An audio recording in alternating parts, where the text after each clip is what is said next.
I'm thrilled to be here, and as always, thrilled to talk about my work. Let's see, I have something written, but there's no telling what I'm going to say. Okay. As Daryl pointed out, I am a writer of fiction. For the most part, I started out as a journalist at the AJC and in Atlanta, the Atlanta Journal-Constitution. I was telling Daryl before we came on that when I came, I was the first black woman at the AJC, period. And I was only the second woman. We forget, don't we? I was only the second woman in the newsroom. Her name was Margaret. I'll never forget her. She was tough. She had to be tough. She was the only woman in the newsroom. There was a women's department around the corner, you know, did weddings and social, and they did food and entertainment. But the news part, the real news, there was only one woman. Not so long ago, we're talking 1971. We have to fight hard to not go backwards, I guess is what I want to say. I want to talk to you tonight about something that is probably very evident to anyone who's read any of my work, and that is spirituality and spirits, spirits plural, and spirit, capital spirit, as well in my work. I'm not really surprised about that. You know, you think that you go into writing, I found out, with an idea of what you think you're going to write, and then your writing takes over. The best thing that happens in the world is when your character appears. I had a character, a little young girl, who appeared in the doorway of my bathroom, and she was standing just like that. And she said, "Y'all don't never want to hear what we have to say." So of course I had to write a book that young people get the chance to talk. But it's a wonderful experience, really, I have found, just to write fiction. You know, for some people it's slugging in there and it's hard, and you know, you have to make yourself. But when I escape to my writing world, I'm thrilled. I'm queen of my writing world. I'm master of all that I survey. You know, the only place in life where you really get to make choices and hopefully have them stick is in your work, is in your fiction, it's in your writing. It's not in your children, they certainly won't do it. You know, it's not in your coworkers, it's not in the people around you. They want to cooperate, they want to go and do their own thing.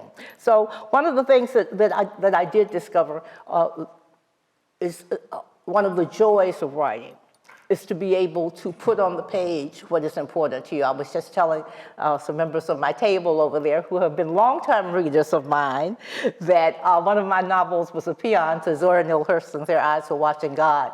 And I did kind of see your eyes get big. I think they both nodded like, oh yeah. But I don't know. But it's wonderful to, you know, to share things with you. And tonight I really want to do that very thing, is share with you something about my novels. Especially my first two novels, Baby of the Family, which introduced Lena McPherson, who is the baby of the family. She was born with a caul or a veil over her face. Is anybody here familiar with those terms? A child born with a veil or a caul over her face. It's this thin membrane. It's really part of the birth set that doesn't break. And a child born with a caul, some children are born with a caul over their, or veil over their face, some over their heads, and some actually, especially now that we have Google and all the you know, what do you call them, platforms. You know, I've seen a number of babies who have been born in sac, who were completely in sac. And as you can imagine, it just sort of goes up. A child born with a caul over her face is able to see ghosts, tell the future, look at you, kind of figure out who you are, look in your eyes and tell who you are. You know, all these things, they're all connected to the spirit life. They're all connected to ghosts. It's all connected to spirit life, to spirituality, which I'm going to talk a little bit about tonight. But all of this under stuff, all the stuff like this child is born, she's a baby of the family, Lena McPherson. She has two older brothers, the family has money, they own juke joints and liquor stores. So she has lots of fun. She's cute, she's the baby, as you can imagine. There are babies in the audience? Babies, well, come on, put them up. Okay, all right, be proud that we're selfish and self-obsessed and all the rest, and spoiled. and spoiled, which is the best thing in the world you can be. Um, but so she's born with a call, and I was born with a call. And so I grew up hearing all this stuff. You know, my father owned juke joints and liquor stores like Lena, and people down at my father's establishments would come over to me sometimes. When I was 5 or 6 or 7, I grew up in juke joints and liquor stores, and say, "Baby, what you dream about last night?" And I would say, "Well, I think it was a white horse, and it was a black man riding it." And they look in their, you know, the book. I don't know if y'all know it. It has suns and moons and stars on it, and that's your little book, you know, to see what number you're going to play. Okay, and I dreamed about the white horse, and they'd play white horse. Oh, and if they hit the number, it's what we used to call it, for a dime or a dollar or whatever. You know, they would come over and they would give me a little piece of change sometimes. Sometimes they would buy me some bubble gum, or just give something to me to let me know that I had been part of this. I had a wonderful upbringing. Anyway, one of the things that I wanted to bring to my fiction, not only was this just what I was just saying, this lovely way of growing up in pre-1960 South. You get, one of the things that I always wanted to show in my fiction was the gentleness of my upbringing, and that wasn't just from my parents and my family. It was from people on the street. It was a lady at church. It was the, you know, all the teacher who was, you know, who tried not to, you know, make me her favorite, but I knew I was her favorite. You know, all this joy and wonder, I wanted it also to be part of what African American people experienced in the South. I was born in 1949, and so you know, I grew up in the 50s and the 60s. I was part of a class that integrated my school and high school. You know, we're a lot of people my age. Black folks are the first to go somewhere, first to do this, first black person to do this, first black person to do that. So we carried sometimes a lot of baggage, and sometimes the baggage is overwhelming, and we write out of that heaviness. But I didn't want to write out of heaviness. I mean, I'm 73 and I'm still being spoiled in the world, you know. Daryl brought me a nice, he asked me, you know, you vegetarian or meat, you know. You don't want to eat now, let me bring you something in the back, you know. I mean, people are always looking out for you. You have to look out. Mr. Rogers says his mother taught him to look out for the helpers. If you're in any situation that's frightening or overwhelming, there are always helpers. And that's kind of how I felt. Well, there's a professor at Clark University, Atlanta University, Clark Atlanta University, I think is what it's all called. It's part of the system that's in Atlanta, of Spelman, Morehouse, Clark AU, and I think still Morris Brown. I think they got their accreditation back. And so it's a rich, rich area, as you can imagine, with all these young students and all these brilliant people, everybody from, what can I think of his name? Souls of Black Folks. What's his name?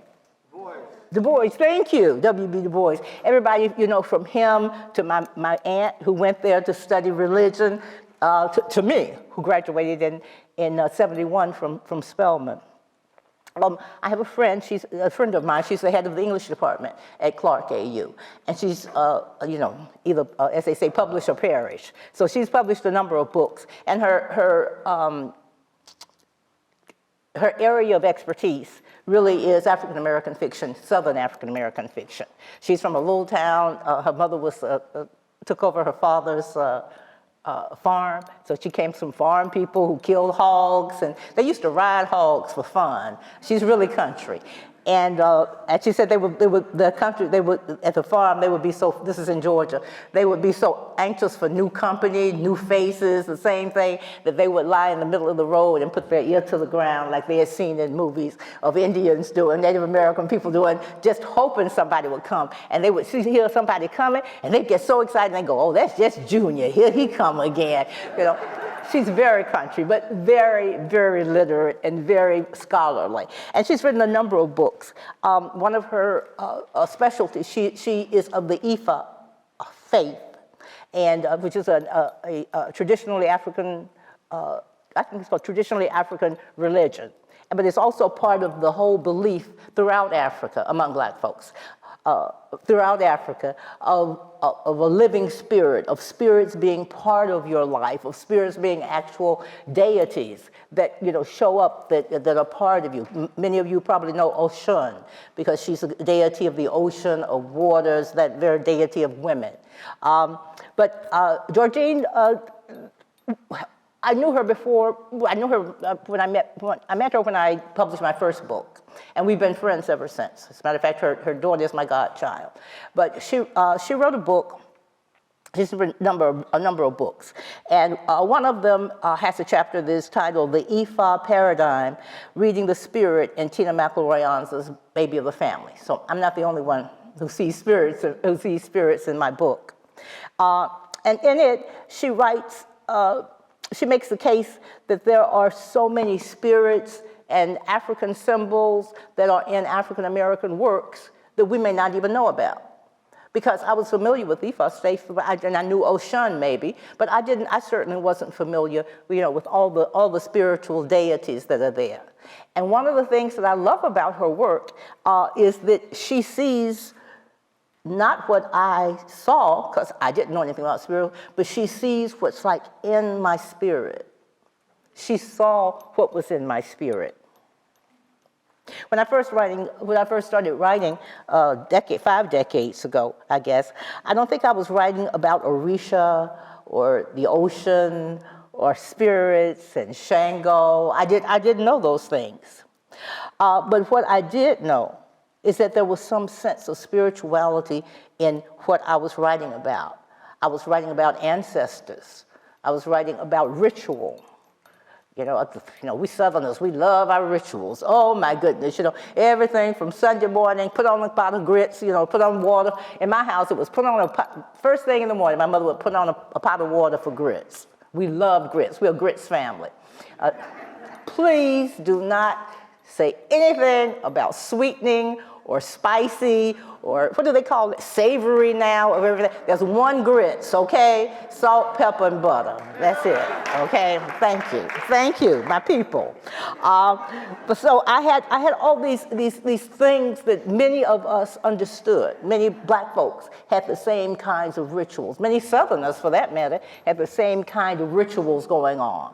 And this is something that I saw even as a child that united us. That just like, well, we ought to all know this. We ought to all know this.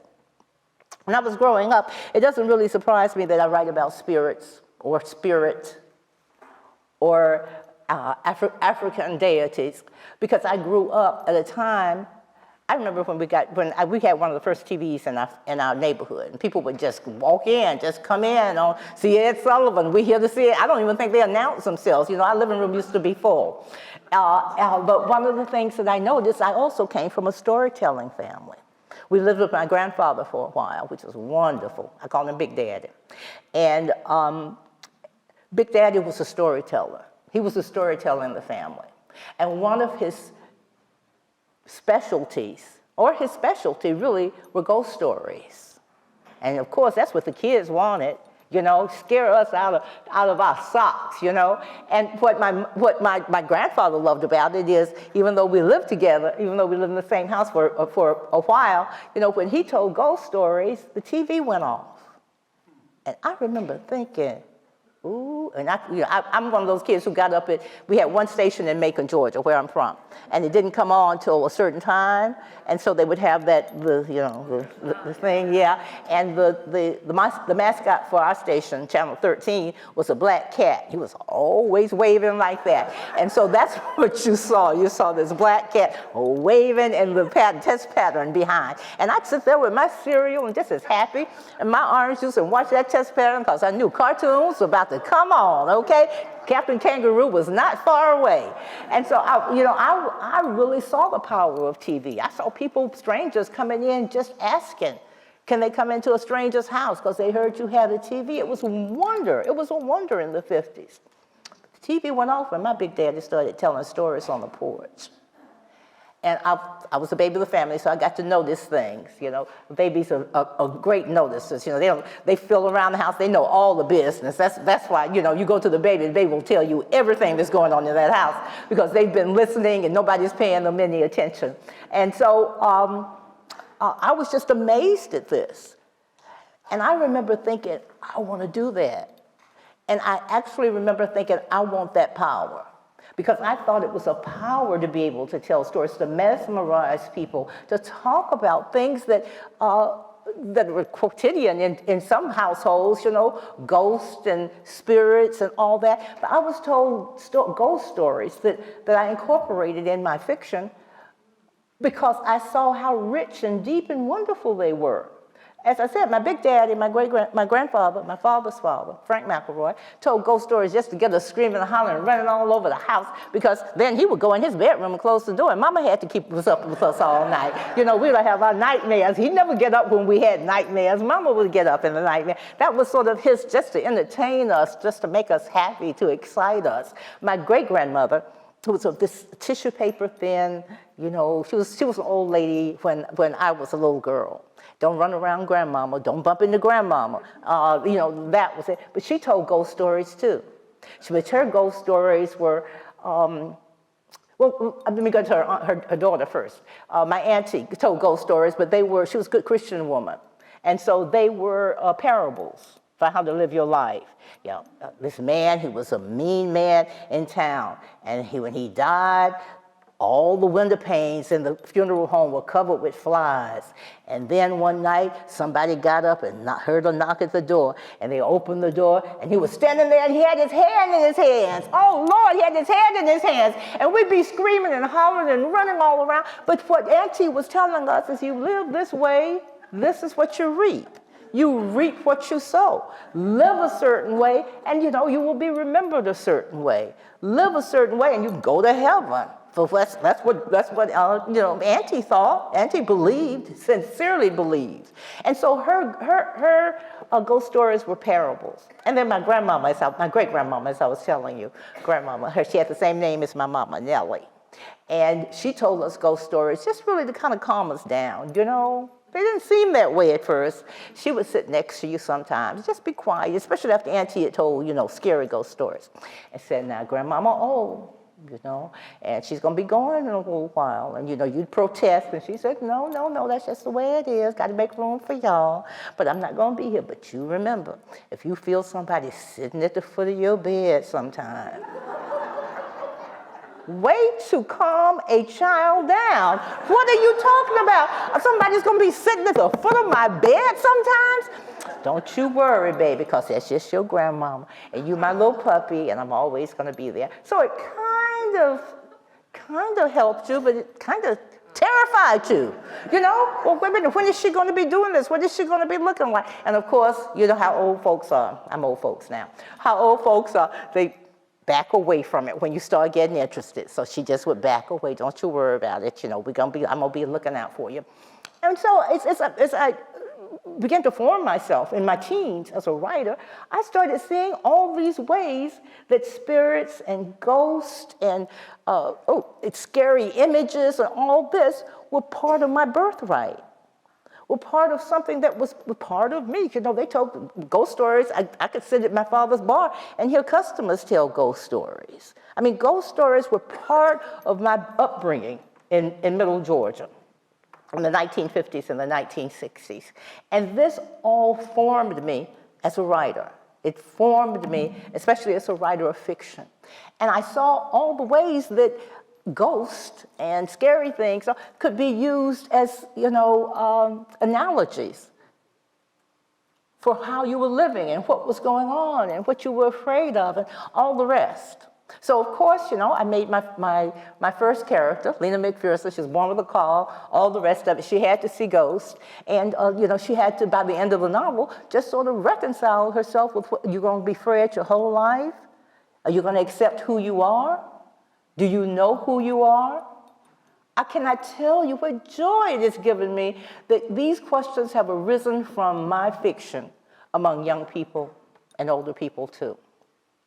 That they read this and they felt what I felt, that these spirits, whether they are Orisha, in African culture, or whether there's my grandmama, Nellie, my great-grandmama sitting at the foot of my bed, or whether it's the cat, with the diamond ring. My grandfather used to say, I don't know why this was so scary. My grandfather, Big Daddy, used to tell us this is his favorite story. And he would say, they were all sitting around a campfire one night. I mean, old folks used to know how to tell a story. I mean, that's just setting the scene. Can't you just see them all sitting around? And whoever all they all were, I don't know. All of them sitting around the campfire, you know. And they were all quiet, but something had happened early in the day, and nobody wanted to talk about it. And then a cat walked up to the fire.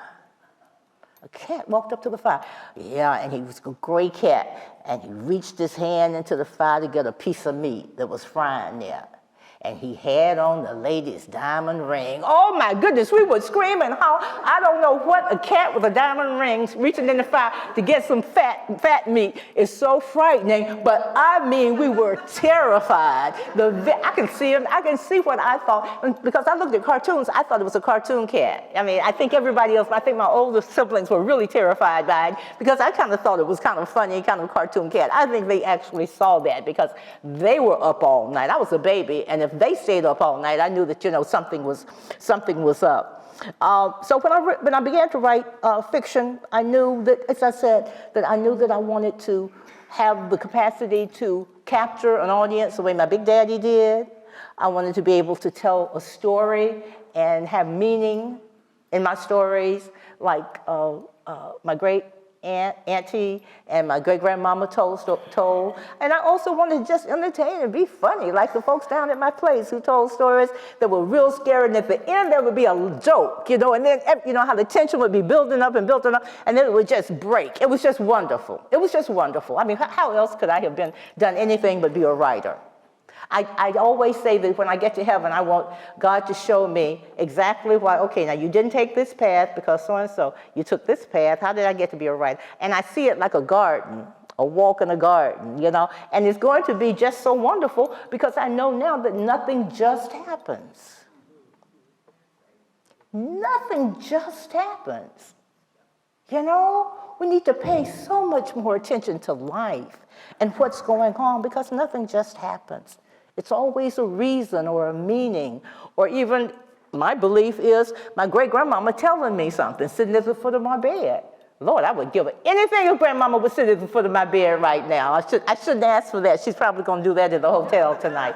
But that was, to me, just such a rich vein to pick from. You know, looking back over my 50-something year writing career, it's if there were no other choice for me to make. As I said, you know, that path that takes you just where you're supposed to go, to give you just the thing that you say that you want. You know, there's a reason again, you know, there's reasons for everything. There's reason again for the spirituality and the spirits and spirit in all of my fiction. And, you know, that is, I was Catholic, which is unusual to have a black Catholic in a mid-sized southern town. I guess Macon was a mid-size. But, you know, there were missionaries at the beginning of the 20th century who spread out from the convent houses in Philadelphia and in Boston and in New York, and there were actually missions, and the fathers, I think it was white fathers, started missions in Savannah, in Columbus, in Macon, Atlanta. I think those were the major places. And there are churches there still, at least one Catholic church in those same places, and they always attached a school to it because that's what the nuns did. They taught. And so I went to one of those schools, St. Peter Claver. I went to the grammar school, and then I went to, we integrated the white Catholic school there. But I was always a Catholic, and I always loved Mass. I always loved ritual because I'm of a certain age. You know, I remember the Mass in Latin. You know, I remember,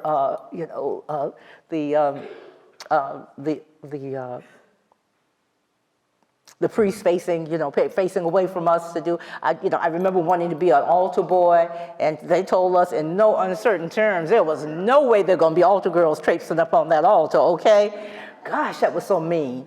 And now they have altar girls. I'm very pleased. Every time I see one, I just grin. And say, "Take that, Sister Louis Marie." Oh gosh, okay. But so I was a Catholic, and I was taught by nuns. They were nuns of the Blessed Sacrament, and they taught Indian and colored children. That's where it was at the time, Native American and African American children. And the nuns that were at my school had extraordinary experiences out west with Native American tribes and schools. And one of them was, I remember, maybe my third or fourth grade teacher telling us about exorcisms, and that she had seen an exorcism, and she had witnessed an exorcism. And I mean, it was like really crazy stuff, that the Catholic Church sort of imposed upon their wards, I think. And so these were nuns who had seen exorcisms. So they talked about that along with talking about the body of Christ. I mean, it was all just so connected that I never thought about it being any different. I never thought about spirituality being over here and Catholicism being here, or spirituality being over here and my school being here. It was all wrapped up, always, always. When nuns talked about exorcisms, the nuns talked about saints. I remember praying that I would not get the stigmata, the wounds of Christ. I used to pray that I wouldn't get a calling to be a nun. I didn't want to be a nun. I wanted to have a husband. I wanted to kiss. I wanted to have children. I wanted a job. I didn't want to be a nun. Oh my goodness. But I thought these things were here, and also the good girl paradigm. There's also that good girl paradigm that's also mixed in with spirituality. Because my second Lena novel is called The Hand I Fan With. And it's a really I hope it is, I've worked hard for it. Really a sexy, sensual, earthy. I'm looking at my women out here, and am I right? Earthy novel. And the character, there you go.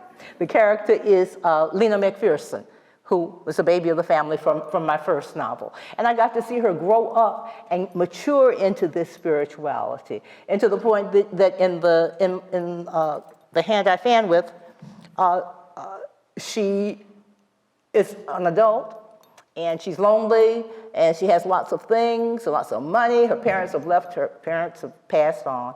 They've left her everything. She has the biggest realty company in Mulberry. God, they'd love for me to do that in Macon. When I mix up Macon and my hometown, Macon, Georgia, and Mulberry, everybody in the audience likes to cackle in Georgia because they insist that Macon is Mulberry, but it's not. At any rate, I'm trying to think. I think it was, oh gosh, I wish I could remember who it was. It may have been Isaac Dennison, who said, once you name, no, it was an American. It was like Eudora Welty, a Southern writer. And she says, once you create a character and name them, no matter how closely related they seem to be to a real person, they're their own person. You've created that person, no matter how much it seems like you based it on on somebody based it. It's not that person. It's the person that you created. Oh, writing is a wonderful thing.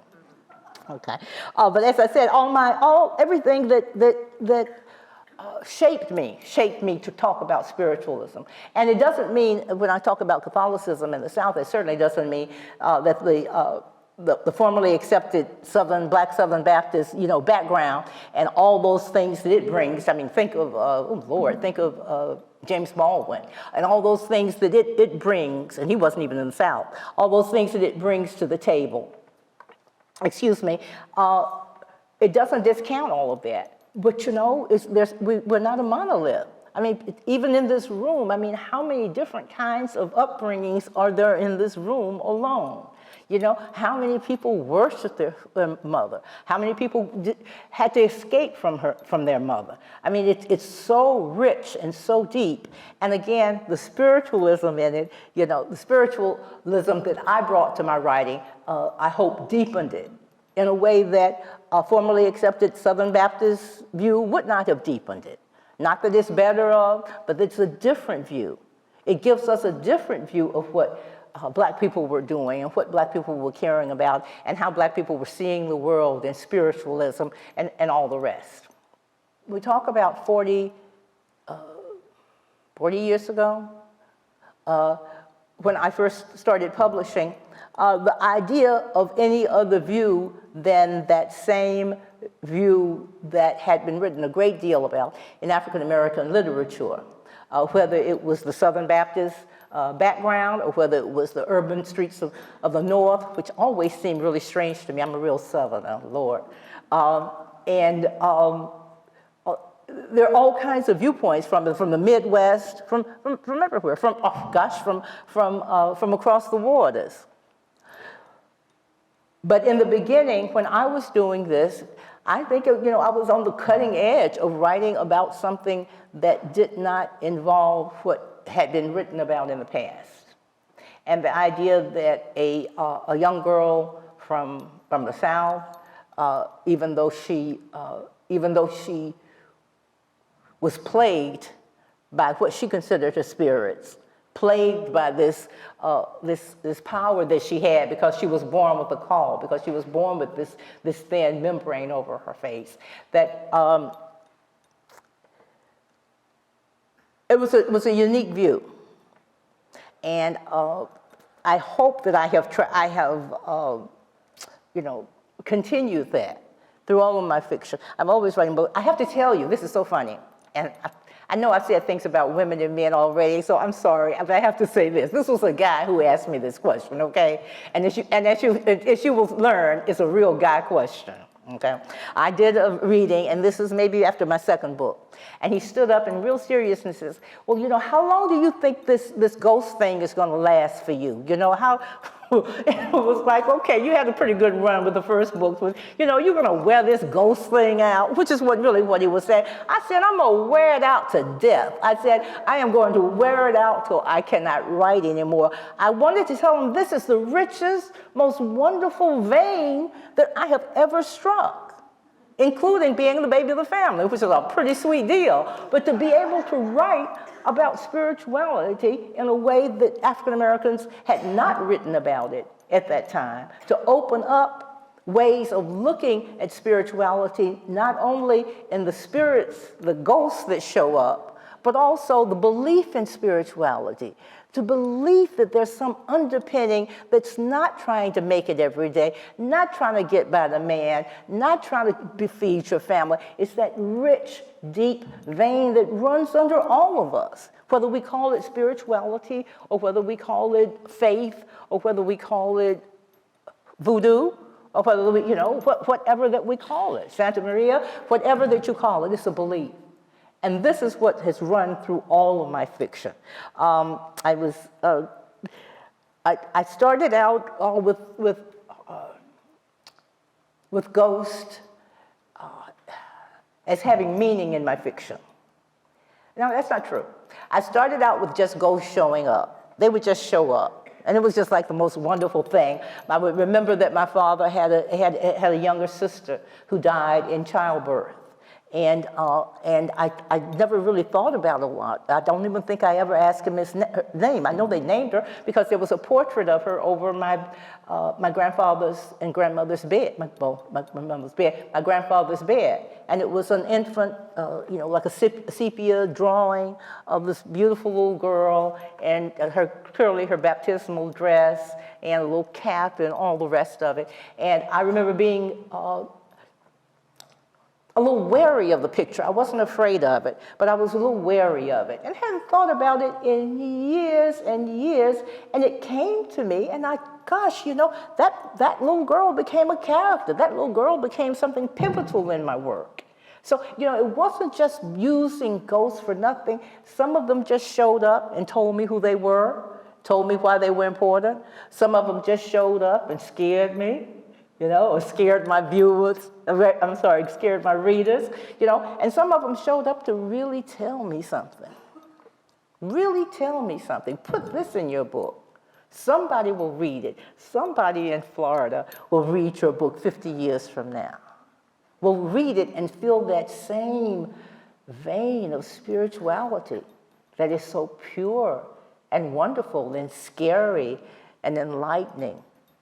The idea that y'all will be reading my book, 40 years after I wrote the first one, and that you will be inspired by the spirituality in it, Even inspired to write your own books. I love the idea of that.